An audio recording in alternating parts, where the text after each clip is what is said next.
semua ya.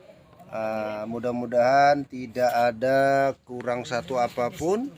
Update-update terbaru dari perkembangan core mining ya, atau Satoshi BTCS itu di sini ada dari ini langsung dari akun resmi di Twitternya ya.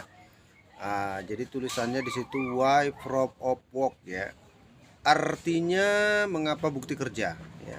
Mengapa bukti kerja ya teman-teman. Jadi isinya ini ya, ini semua yang panjang seperti ini. Nah, jadi kalau kita bahasa Indonesia kan ini kita sudah ngambil salinan BT translate-nya itu sudah ya, sudah kita siapkan untuk kita menerjemahkan supaya teman-teman paham secara mendalam. Kira-kira begitu ya. Nah, jadi informasinya seperti ini teman-teman ya. Jadi kalau ada pertanyaan mengapa bukti kerja ini atau why proof of work ini.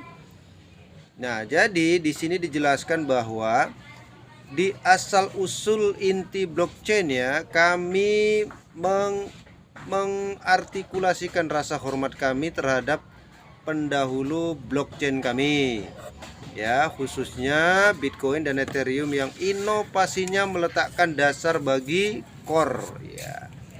Oke, kemudian kita scroll lagi ya. Ini dia yang bagian yang ini teman-teman.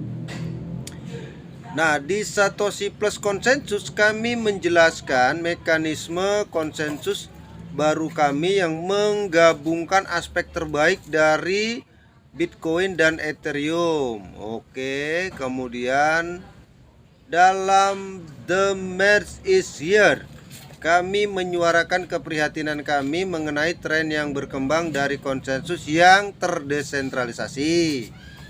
Kemudian sekarang kami akan merinci banyak alasan mengapa kami memasukkan proof of work Bitcoin ke dalam konsensus Satoshi Plus sehingga melawan tren saat ini dan memprioritaskan desentralisasi pada inti kami ya, atau at our core ya, itu ya. Kemudian the power of proof of work atau kekuatan kerja ya, kekuatan bukti kerja itu maksudnya. Ketika Satoshi Nakamoto mendesain Bitcoin, dia membutuhkan algoritma untuk memvalidasi transaksi dan mengamankan jaringan tanpa perantara terpusat, dan pada akhirnya Satoshi memutuskan proof of work, sebuah sistem yang memanfaatkan upaya dalam bentuk pengeluaran energi fisik untuk mencegah penggunaan daya komputasi yang berbahaya untuk mengganggu jaringan ya, atau disrupt the network. Nah, itu dia ya. Oke, kemudian ketika transaksi dilakukan di jaringan Bitcoin, transaksi tersebut diverifikasi oleh node atau untuk menghindari pengeluaran ganda dan dikelompokkan ke dalam satu blok. Bukti algoritma kerja kemudian menerapkan fungsi hashing ke blok ya. Hashing mengambil input huruf dan angka dan mengenkripsinya secara irreversible menjadi output dengan panjang tetap menggunakan rumus matematika ya. Kemudian outputnya dapat dilihat oleh publik, tetapi inputnya disembunyikan ya. Nah, itu teman-teman ya. Kemudian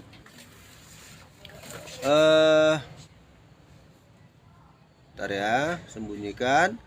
Penambang kemudian berlomba untuk menemukan input untuk menghasilkan output target yang terkait dengan output hashing. Penambang ya. Penambang yang pertama kali berhasil memecahkan teka-teki ini dapat menambahkan blok itu ke blockchain Bitcoin karena jauh lebih murah untuk memverifikasi solusi untuk algoritma hashing daripada menjadi yang pertama menyelesaikannya. Node lain dapat dengan mudah mengawasi penambang. Dengan demikian ya, kira-kira transaction page. Kemudian untuk memberi daya pada perangkat keras ya, pada perangkat keras digunakan agar berhasil memecahkan algoritma hashing. Untuk menambang blok, penambang harus mengeluarkan energi dalam jumlah besar yang dikenal sebagai daya hash. Penggunaan kekuatan yang dapat dibuktikan adalah bukti kerja yang diperlukan untuk memastikan kulit dalam permainan saat membuat buku besar blockchain ya. Oke, saat blockchain teman-teman. Nah, kemudian melakukan transaksi penipuan hanya membuang-buang energi yang sangat berharga karena memecahkan teka-teki matematika. Bukti kerja hanya menghasilkan biaya. Untuk penjelasan lebih rinci tentang bukti kerja, silakan baca buku putih Bitcoin asli Satoshi Nakamoto ya, Satoshi Nakamoto ya, atau Satoshi Nakamoto Original Bitcoin White Paper. Oke, kemudian joining of two world ya, bergabungnya dua dunia. Wih, keren teman-teman ya. Dari perspektif filosofis, Proof of Work memastikan hubungan antara dua dunia dengan memperkenalkan kalangan dunia fisik ke dunia digital yang melimpah secara eksklusif. Kemudian insentif matematis digital dari jaringan Bitcoin dipasangkan dengan fisika dunia nyata. Dengan demikian, Bitcoin selamanya membumi dan terhubung ke lapisan utama satu realitas fisik ya, atau physical reality. Kemudian Bitcoin tidak menanggung resiko ya, disarikan dari kenyataan yang membumi. Sementara semua sistem digital pada rel blockchain adalah open source dan transparan. Beberapa koneksi ke dunia fisik bisa sangat buram. Dengan mekanisme konsensus asli digital seperti Proof of Stake, akan sulit untuk secara proaktif mengidentifikasi sentralisasi yang mengendalikan konsensus dengan menggabungkan konsensus ke dunia fisik. Bitcoin mendapat manfaat dari desentralisasi yang dapat diverifikasi secara fisik ya, atau physical variable decentralization ya, gitu ya guys ya. Kemudian the decentralized gold standard ya, standar emas desentralisasi maksudnya gitu ya. Lanjut ya teman-teman ya. Secara radikal melawan sistem terpusat yang ada, Bitcoin memungkinkan siapa saja yang berpartisipasi dalam aktivitas konsensus dengan menyumbangkan daya komputasi mereka. Paling tidak, entitas manapun dapat menjalankan node penuh untuk memastikan penambang tidak berperilaku buruk ya, atau misbehaving. Kemudian penambang karena energi cukup mudah diakses dan dijadikan komoditas, hambatan untuk masuk cukup rendah. Seiring waktu, jaringan Bitcoin dapat menjadi lebih mudah diakses seiring dengan pertumbuhan jaringan. Jika perangkat keras penambangan Bitcoin menjadi lebih terkomoditi dan energi yang dibutuhkan ya untuk membentuk mayoritas jahat menjadi semakin tidak dapat diatasi. Jaringan dapat menjadi lebih desentralisasi dan aman dari waktu ke waktu ya, atau decentralized and short over time. Oke guys. Kemudian ada proof of challenge, bukti tantangan ya. Oke, lanjut ya teman-teman ya.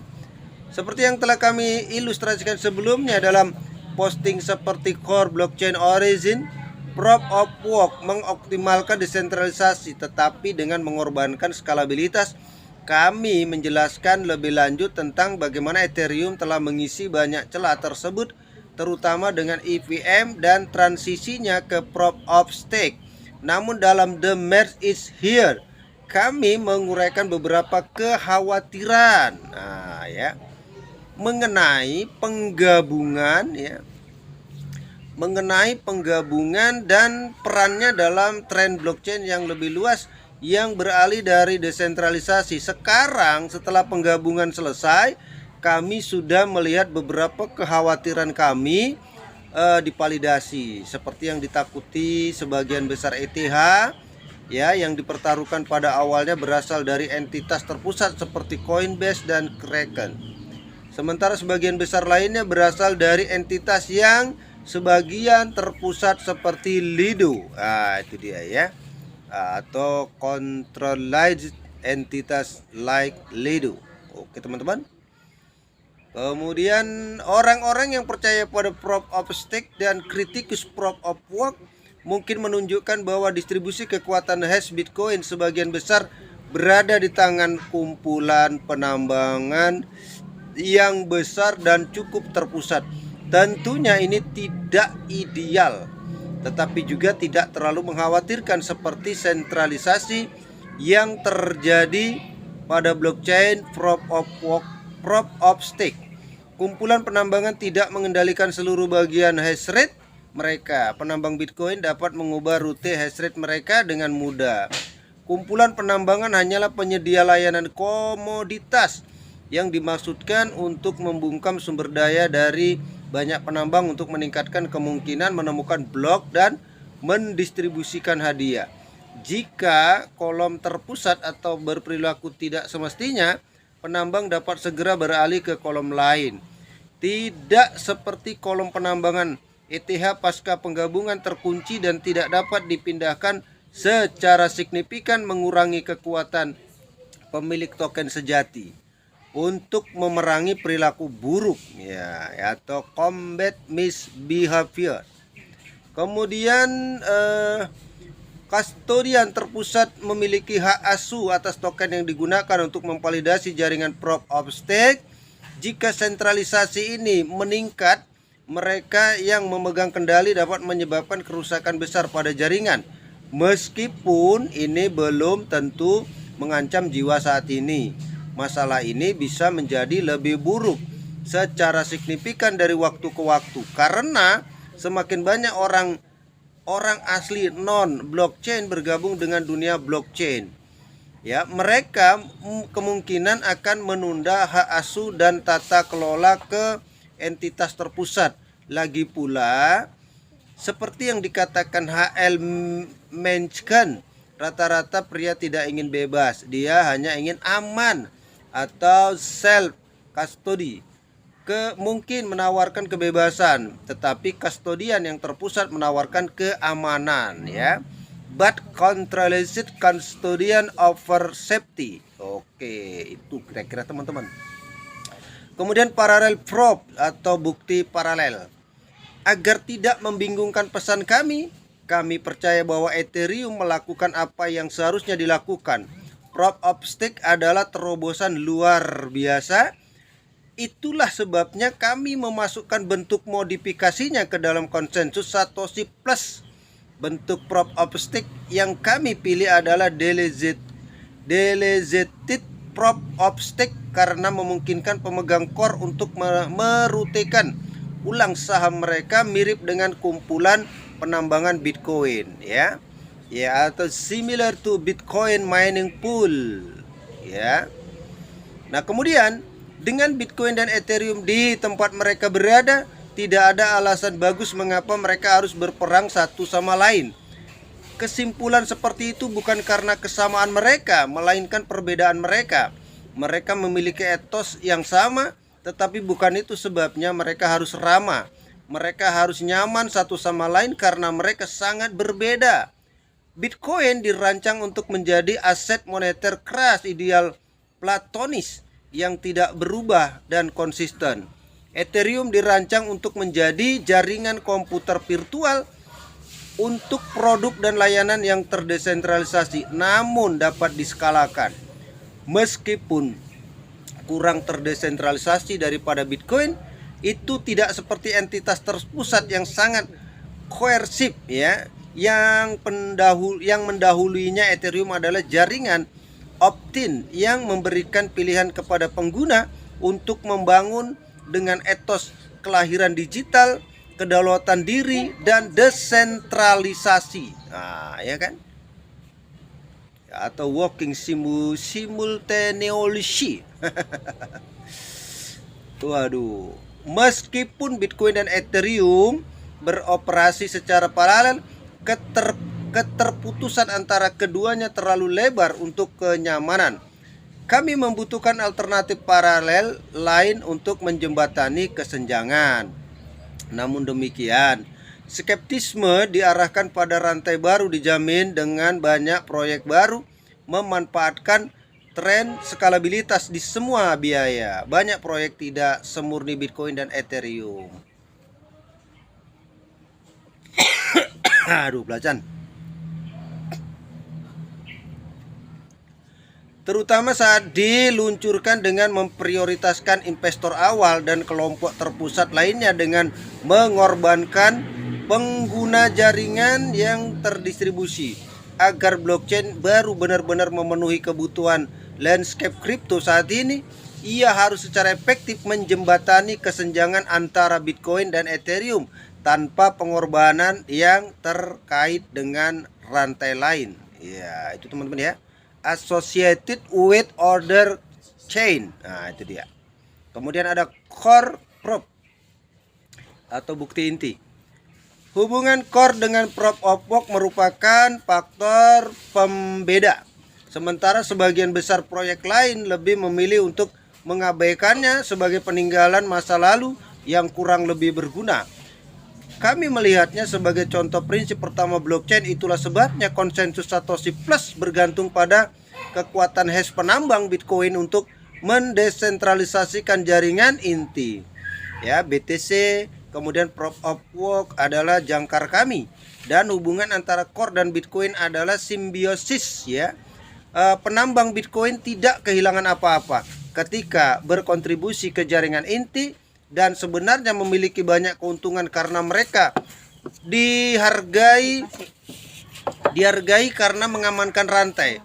Pada tahun 2040 ketika Bitcoin terakhir ditambang, core akan tetap ada, memberikan hadiah dan insentif tambahan kepada para penambang dengan desain, implementasi dan filosofi core.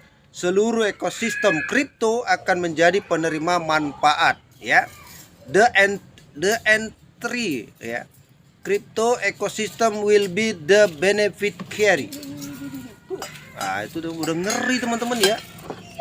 Itu artinya teman-teman. Jadi kalau kawan-kawan atau teman-teman melihat ini berbahasa Inggris, yang kita terjemahkan ya sudah ada ya. Jadi kita translate-nya ini teman-teman ya. Tinggal baca ya. Nah, jadi artinya gini, kalau core mining ini memberikan update terkait dengan kemajuan-kemajuan yang ada di proyek penambangan. Dalam waktu dekat mudah-mudahan segera mainnet. Menurut informasi tinggal menunggu 61 hari ya mainnet. Jadi kalau sudah mainnet artinya sudah ada harganya dan teman-teman siap-siap untuk menjual core mining kalian ya di bursa kripto. Demikian, sukses semuanya, salam kaya rame-rame. Assalamualaikum warahmatullahi wabarakatuh.